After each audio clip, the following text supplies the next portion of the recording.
మనకి బాడీలో షట్చక్రాలు అంటాం. ముందు మూలాధార చక్రము, స్వాతిష్టాన చక్రము, మణిపూర చక్రము, అనాహత చక్రము, విశుద్ధ చక్రము, ఆగ్నేయ చక్రము, సహస్రారం అంటాం. సహస్రారం అనేది ఫైనల్. సహస్రార చక్రం ఏంటంటే అంతిమంగా ఏంటంటే మనకి కమలము అంటారు. ఉదాహరణకి అక్కడ కమలం ఉంటుంది, కమలంలో మీకు వికసిస్తుంది. యాక్చువల్గా ఏంటంటే సహస్రారం అంటే అది జ్ఞానానికి చిహ్నం. మనలో ఉండే చైతన్యము మూలాధారంలో కానీ చైతన్యం కానీ ఉంటే సాధన ద్వారా మనం చేసినప్పుడు అది ఒక్కొక్క చక్రాన్ని దాటుకుంటూ ఎప్పుడైతే సహస్రాన్ని చేరుతుందో మనం పరిపూర్ణం అయ్యాము అని లెక్క అనమాట. అది యాక్చువల్గా ఏంటంటే మనకి నక్షత్రాల్లా కనబడతాయి సాధనలో. మనం కానీ సాధన చేసామంటే ఒక్కొక్క చక్రంలో ఒక్కొక్క స్టార్స్ వెలుగులాగా కనబడతాయి అన్నమాట. అది సాధనలో కనబడుతుంది ఎవరికైనా. కానీ ఇప్పుడు వాళ్ళు ఏంటంటే అంత దూరం చేయటం లేదు. ముందు అసలు సాధన చేయాలంటే ఏకాగ్రత ఉండాలి. ఏకాగ్రత ఎక్కడ పెట్టాలా? మనకి ఇది నుదురు స్థానం అంటే బొమ్మల మధ్యస్థానం, దాన్ని భ్రూమధ్యం అంటాం. ఆ భ్రూమధ్య స్థానంలో దృష్టి పెట్టి మనం కానీ సాధన చేస్తే ఎవరికైనా కూడా, నాకనే కాదు ప్రతి వ్యక్తికి ఆగ్నేయ చక్రంలో జ్యోతి అనేది ఉంటుంది. కాకపోతే ఏంటంటే వాళ్ళు చేసిన పాపము పుణ్యము ఈ రెండు ఫలాల ద్వారా మాయ అడ్డుపడుతుంది. ఆ మాయని తొలగించుకోవాలి. అది ఎలా సాధ్యం అంటే కొన్ని స్టెప్స్ అంటే విద్య ద్వారా సాధ్యం అన్నమాట. ఆ విద్య అనేది ఎలా నేర్చుకోవాలనేది మనం చెప్తున్నాం.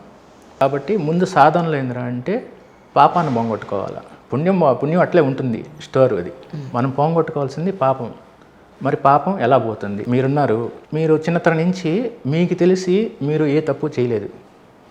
నాకు ఊహ తెలిసినప్పటి నుంచి నేను మంచి కార్యక్రమాలు చేశాను, నేను ఎవరికి ద్రోహం చేయలేదు అని మీరు అంటారు. కరెక్టే.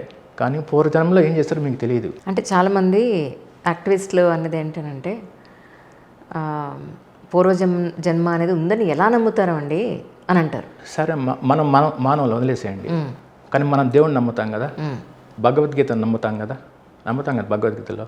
భగవద్గీతలో ఏం చెప్పున్నారు? పూర్వజన్మలో ఆయన ఏం చెప్పాడు? ఆయనే రాముడు అని చెప్పున్నాడు. అంతకుముందు ఏం చెప్పినాడు? మనం అదే ఆధారం తీసుకుంటాం. ఇప్పుడు రాబోయే కాలంలో కలికి అవతారం అంటారు. భగవద్గీత ఆధారం తీసుకుంటాం. టెక్నాలజీ పరంగా చెప్పాలంటే ఇప్పుడు సపోజ్ ఇప్పుడు ఒక హ్యూమన్ రోబో చేస్తున్నారు, హ్యూమనాయిడ్స్ అంటున్నారు కదా. మీరే తయారు చేశారు, మీరే దేవుడు. ఇప్పుడు ఆ రోబోనెటిక్స్లో మనం ఏం చేస్తాము? దాని లైఫ్ టైం అయిపోయింది. అంటే ఇప్పుడు అది బయోసింథటిక్తో తయారు చేసి బాడీ మొత్తము మన అవయవాలు అలాగే పెడుతున్నాము. బ్రెయిన్ బదులు మనం మెమరీ ఏదో పెడతాము. దానికి ఇంత లైఫ్ స్పాన్ ఉంటుంది. 40 ఏళ్ళు 50 ఏళ్ళు 100 ఏళ్ళు అనుకుందాం.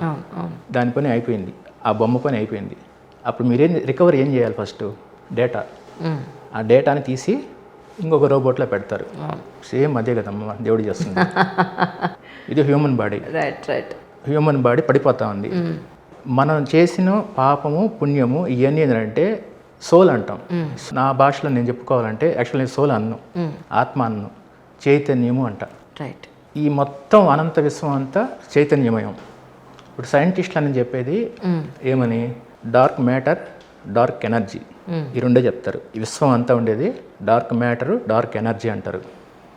కానీ మనం చెప్పేది ఏంటంటే మన సబ్జెక్ట్ ద్వారా అది కృష్ణ శక్తి, కృష్ణ పదార్థం. ఈ రెండు కాకుండా చైతన్యం కూడా ఉంది, కాన్షియస్నెస్. 3 ఉన్నాయి విశ్వంలో: కృష్ణ పదార్థము, కృష్ణ శక్తి, విశ్వ చైతన్యం. 3. బ్రహ్మ పదార్థం అంటారేమో అండి. పదార్థం అనేది భౌతికమైనది.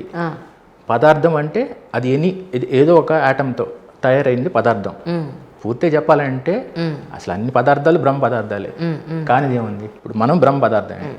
మన ఫిజికల్ బాడీ అయినా కూడా ఇది బ్రహ్మ పదార్థమే. తెలుసుకున్నాడు బ్రహ్మం అవుతున్నాడు, తెలియనివాడు మామూలు నార్మల్ హ్యూమన్ మన పుట్టడం దాని జరుగుతుంది. కాబట్టి పదార్థము, శక్తి, చైతన్యం ఈ 3 ఉన్నాయి. మీరు అన్నట్టు ఇది భౌతిక పదార్థం అనుకుందాం. భౌతిక పదార్థంలో శక్తి ఉంది, శక్తి లోపల చైతన్యం ఉంది. రైట్. ఇప్పుడు చైతన్యంగా తీసేసామంటే, అంటే మనలో ఉండే ఆ చైతన్యాన్ని తీసేసామంటే మనం చనిపోయినట్టే లెక్క. చైతన్యం వెళ్ళిపోతుంది. ఈ చైతన్యం వెళ్ళినప్పుడు ఏం తీసుకువెళ్తుంది? పాపము పుణ్యాన్ని తీసుకొని స్టోర్ చేసుకుంటుంది అనమాట. అంటే మరుజన్మ ఎత్తడానికి ఇది వెళుతుంది.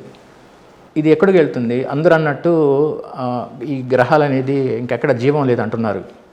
కానీ మన ఎత్తుకుంటే స్వర్గము, నరకము, యమలోకం అన్నీ ఉన్నాయి. ప్రతి లోకాలు ఉన్నాయి. కాబట్టి అంటే చదివింది మీరు నమ్ముతున్నారా? చదివింది నమ్మటము అని కాకుండా ఏంటంటే జనరల్గా థింక్ చేద్దామమ్మా.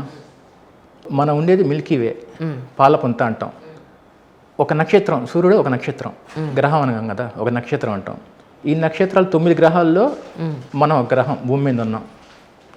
ఇలాంటివి ప్రతి నక్షత్రం చుట్టూ గ్రహాలు తిరుగుతూ ఉంటాయి.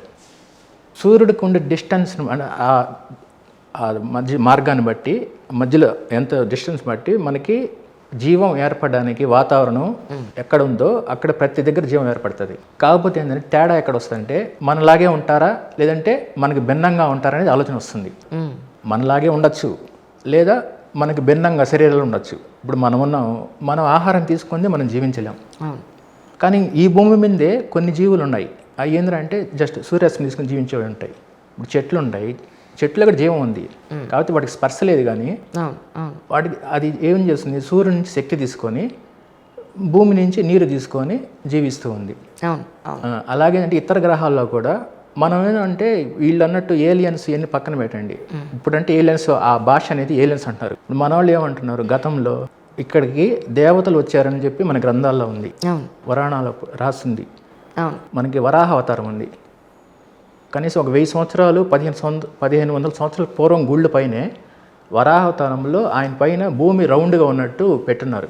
అవును, కొన్ని చూసాను. అసలు గ్రహాలు చూసే వచ్చింది 1650లో గెలీలియో ఆయన చూశాడు టెలిస్కోప్లో. ఆయనే చూసింది 1600 చిల్లరలో ఆయన చూస్తున్నాడు. కానీ మన వాళ్ళు 1500 సంవత్సరాల పూర్వమే దేవాలయాల పైన భూమి రౌండ్గా ఉంటుంది అని ఎలా కనిపెట్టారు? అదొకటి. రెండోది ఏంటంటే అసలు గ్రహాలు 9 అని ఎవరు చెప్పారు మన పురాణాల్లో? ఇప్పుడంటే టెలిస్కోప్స్ లెక్క పెట్టారు 9 అని. మరి ఆ కాలంలో అసలు 9 కంటి చూపుతో 9 అని ఎలా చెప్పగలుగుతారు మీరు? ఇప్పుడు మీరు ఎత్తి చూడండి, ఒక ఆకాశం చూడండి, ఒక నక్షత్రం కనబడుతుంది, సూర్యుడు నక్షత్రం. ఇంకా ఏదన్నా అప్పుడప్పుడు కొంత టైంలో ఏంటంటే బృహస్పతి అంటే గురుగ్రహం కనబడుతుంది, శుక్రగ్రహం కనబడుతుంది ఒక టైంలో.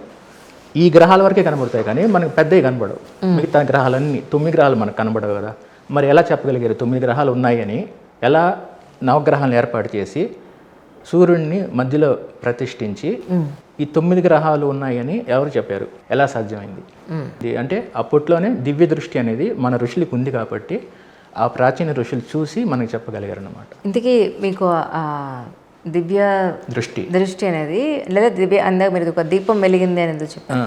అంటే అది వెలిగినట్టు ఎలా తెలుస్తుంది అని? ఎలా తెలుస్తుంది అంటే ఇప్పుడు నాకు ఆపోజిట్ లైట్ పడినది, ఇప్పుడు మీరున్నారు కదా, అట్లా ఉండండి. మీరు చేస్తున్నా అంటే మీ ప్రజెంట్ అంటే మీ బాడీ పరిస్థితి బాగలేదు అంటే లోపల అంతర్గతంగా చైతన్యం అనేది చాలా డల్గా ఉంది. అది జర్నీ పరంగా కావచ్చు, లేదంటే మీరు ఈ విషయాలకి కొంచెం దూరంగానే ఉండాలి. రైట్. అంటే ఇప్పుడు మొత్తం మీరు ఎంతమంది, 1 2 3 4 5 మంది, మీ 5 మంది కానీ ఒకేసారి నిల్చుకుంటే మీలో ఎవరు సోల్ బాగుంది చెప్పేయచ్చు. సో ఆ శక్తి వస్తుందంటారు మీకు? వస్తుంది అంటే నాకేనే కాదు, అదే ఎవరైనా ఏకాగ్రతతో భూమధ్యమున దృష్టి పెట్టి సాధన చేస్తే ఎవరని చెప్పదు. ఇప్పుడు ఆమె ఉంది, అలాగే మా అంటే నెల్లూరులో ఉన్నప్పుడు అట్లాంటి ఆమె వచ్చి అక్కడ కుర్చీలో కూర్చుంది, నేను వెళ్ళేటప్పటికి కూర్చోంది. నేను జస్ట్ మామూలుగా అలా చూసి ఏం మా మోకాలికి దెబ్బ తగిలింది ఏమ్మా అని అడిగా. ఆమె స్టన్ అయింది అనమాట. అదేంటండి నాకు మోకాలికి దెబ్బ తగిలింది మీకు ఎవరు ఎట్ట తెలిసింది అని అడిగింది. నాకు కనబడుతుందిలే అమ్మా అని చెప్పాను అనమాట. అంటే అప్పుడు నమ్మారు అనమాట. అట్లా ఇప్పుడు మీరు అన్నారు కదా మీకు ఎట్లా అది వెలుగని మీరు అన్నారు కదా. సో మనిషిని చూసినప్పుడు కదమ్మా, ఇప్పుడు సైంటిస్టులు జన విజ్ఞాన కేంద్రాలు అందరూ ఉన్నారు కదా, ప్రతి సైంటిస్ట్ ఉన్నారు కదా, అందరికీ చెప్తున్నా ఒక ఎక్స్రే లాగా పనిచేస్తాయి కళ్ళు. ఈ సాధన చేస్తే ఎవరైనా రండి, నన్ను పరీక్షించుకోవచ్చు వచ్చి. ఈ విద్యను నన్ను అని కాదు, విద్యను పరీక్షించుకోవచ్చు.